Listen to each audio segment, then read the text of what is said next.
ika-4 na kabanata. Napangisi si Freya sa narinig niya mula sa isang lalaking kasama niya sa loob ng gymnasium ng paaralan. Gusto siya nitong makalaban. Malakas ba ito na magbibigay sa kanya ng satisfaksyon? Kanina pa kasi siyang kating-kati na lumaban sa isang individual na kaya siyang sabayan. Hindi kaya nabibigla ka lang? Wala kang aura. Kaya paano mo matatalo ang kapangyarihan ko? Nakangising winika ni Freya at pinagliyab niya ang kanyang kanang palad. Isang asul na apoy ang lumabas doon. Nagliwanag ang loob ng lugar dahil dito. Ang ilang mga estudyante ng Purif ay nabigla naman sa nasaksihang iyon. Ang asul na apoy ang sinasabing pinakamainit sa lahat ng kulay nito, at ang apoy na iyon ay tinataglay rin ng anak ni Sir Kuro. Beast, tama na iyan. Baka palabasin tayo rito. Wika ni Speed sa kaibigang si Beast na hindi man lang nakaramdam ng kaba sa ipinakita ni Freya. Kung ganoon, labanan mo ako. Seryosong sinabi ni Beast na ikinairita ni Freya. Pinakiramdaman pa niya ang pwesto ng kanyang ama. Gusto niyang turuan ng leksyon ang isang ito sa pagiging mapangahas na hamunin siya sa isang labang malinaw namang siya ang mananalo. Ama, bigyan mo ako ng pahintulot na suntukin ng mapangahas na ito. Dito na rin natin masusukat kung karapat-dapat ba ang isang itong makapasok sa Purif. Seryosong winika ni Freya. Ang mga nasa paligid naman nila ay bahagyang lumayo. Tila kinabahan sila sa mga posibleng mangyari. Samantala, ang mga Blue Aura users naman ay nakaabang lang sa nangyayari. Sa itaas naman, sa lugar na may mangilan-ngilang estudyante ang nanonood sa mga nagaganap sa ibaba, ay kanya-kanya naman ang tingin sa mga pwedeng mangyari sa baba. Mukhang may hindi magandang nangyayari sa baba, sabi ni Liam Frost. Seryoso iyong tiningnan ni Siri at inalala kung sino ang lalaking humarang sa anak ni Sir Kuro. Ang lalaking walang aura. Sabi nito na kinabigla ni Liam. Hindi kasi nito naabutan ang naging laban ni na Beast. Lalaking walang aura? Tanong ni Liam na biglang napahawak sa kanyang kaunting balbas sa may baba niya.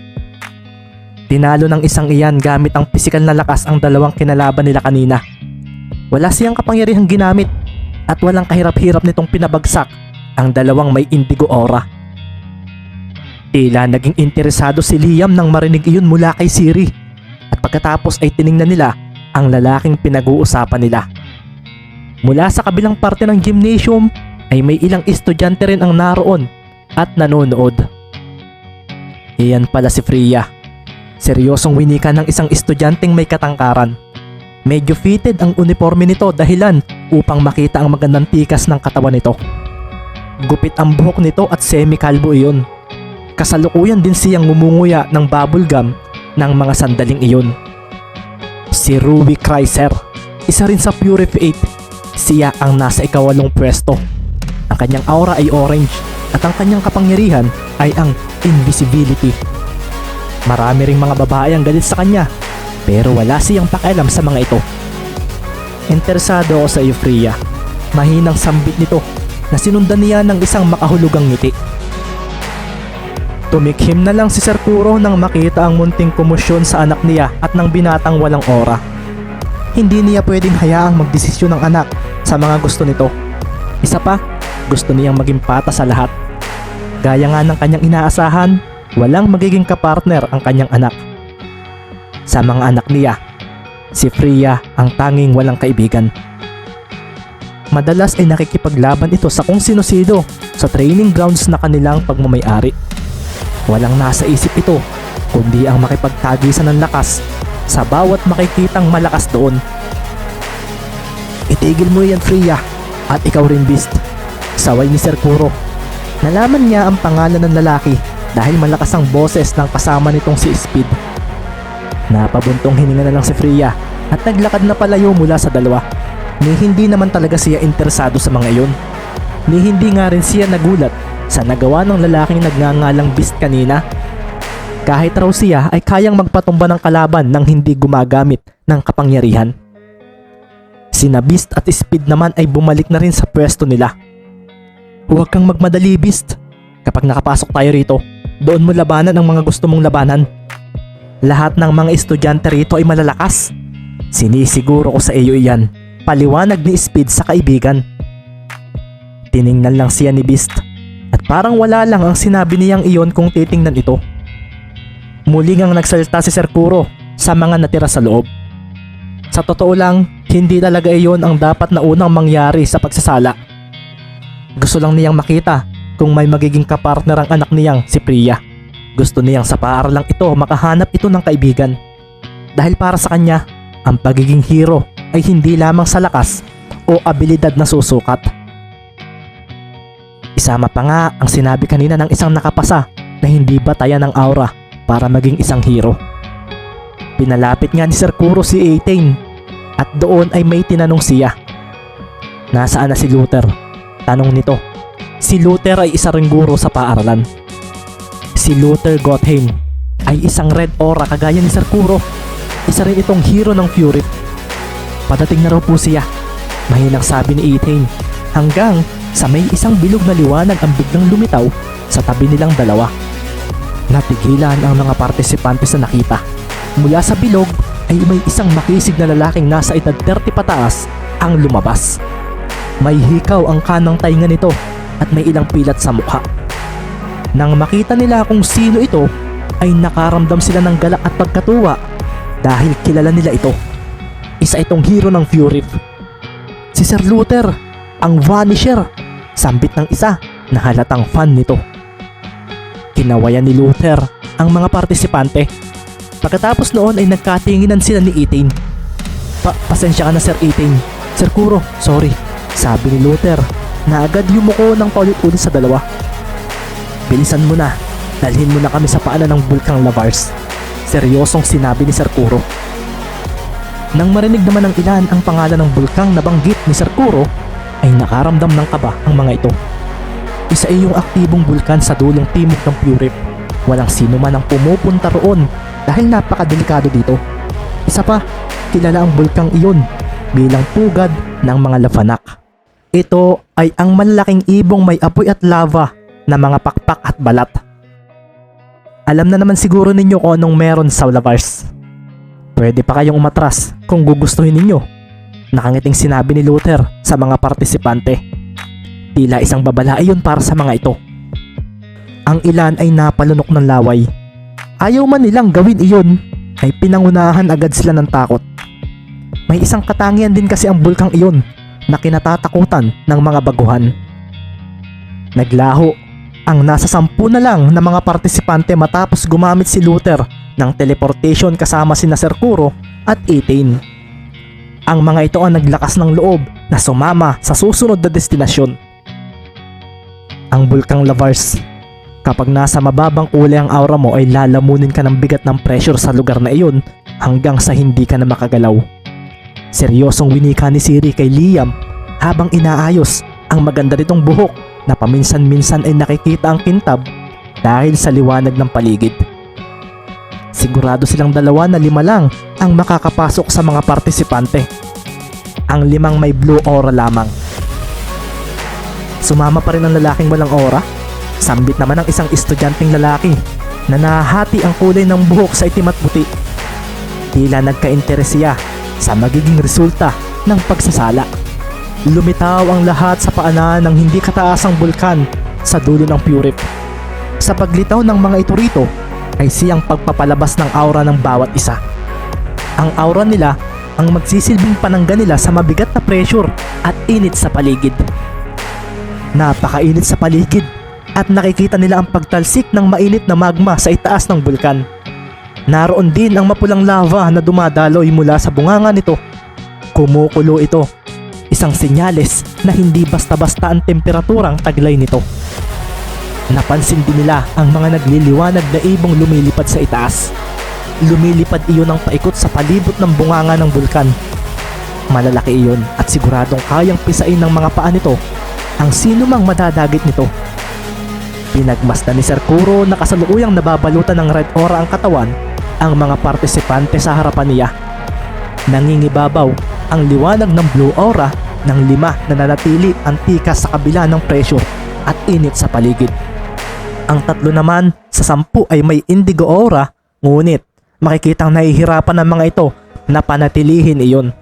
Lalo na nga ang nag-iisang may violet aura na si Speed na napaluhod na lang dahil sa bigat ng nararamdaman sa katawan. Napatingin din siya kay Beast. Nananatiling walang aura na makikita rito at pawisang-pawisan na ang katawan. Halatang nilalabanan nito gamit ang sariling lakas ang tensyon na kumakalat sa paligid ng mga sandaling iyon. Sir Kuro, bakit walang aura ang isang iyon? Tanong ni Luther na nagliliwanag ang red aura na pumapalibot sa paligid ng kanyang katawan. Iyon din ang hindi ko alam. Siguro dapat ko nang sabihin ang gagawin nila dahil mukhang bibigay na ang 5 sa kanila. Seryosong sagot naman ni Sir Kuro rito. Doon na nga niya sinabi ang dapat gawin ng mga natitirang partisipante. Ang sino mang makakarating sa bunganga ng bulkan sa loob ng 5 minuto ay automatikong estudyante na ng Purif.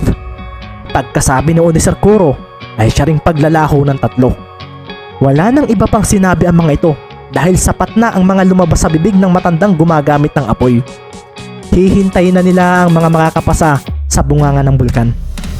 Kasunod din noon ay nagsitakbuhan agad ang 5 may blue aura. Naiwanan ang natitirang 5, kabilang rito sina Beast at Speed na nahihirapang kumilos sa kinatatayuan nila. Mga may hina, nasambit ni Priya habang pasimpleng pinagmasdan ang 5 mga naiwan. Hindi rin siya nagpatalo sa 4 niyang kasabay na kapwa may blue aura. Mabilis nilang tinakbo ang hindi kataasang bunganga ng bulkan habang ang aura nila ay nagliliwanag. Sorry Beast, ganito pala rito, sabi ni Speed na nakadapa na sa lupa na hindi na talaga makagalaw. Kahit na ganoon, gustong gusto niya pa ring maging hero. Pero ito na yata ang katotohanang dapat niyang tanggapin. Ang aura niya ang pinakamahina at ang pagpasok sa Purif School ay mahirap para sa tulad niya. Napakuyom si Speed ng kamao na sinusubukan pa ring labanan ang bigat ng pressure kahit tila imposible na. Naiisip niya ang negatibong epekto ng kanyang aura, ngunit hindi iyon nangangahulugan sa kanya na siya ay basta na lang susuko. Samantala, ang 2 lalaki at 1 babae namang may indigo aura ay napadapa na rin dahil sa hirap. Ito pala ang pakiramdam sa paanan ng bulkan ng Lavars. Gusto nilang maging hero para kilalanin sila ng iba kahit mahinang kulay ang kanilang aura. Ngunit ito ang realidad na mahirap para sa kanila ang makapasok sa Purif School. Si Beast biglang napatingala sa itaas nila. Naramdaman nilang may kung anong paparating sa kanila. Isang dambuhalang lavanak. Kilala rin ang mga lavanak sa pagkain ng mga taong may mahihinang aura. Napakuyom ng kamao si Beast. Ano ba ang isang hero? Tanong ni Beast kay Speed dati. Ang hero, ito ay yung mga nagliligtas sa mga nangangailangan. Sila ay yung biglang darating kapag kailangan mo ng tulong. Hindi sila nagdadalawang isip na ibuwis ang buhay nila para magligtas.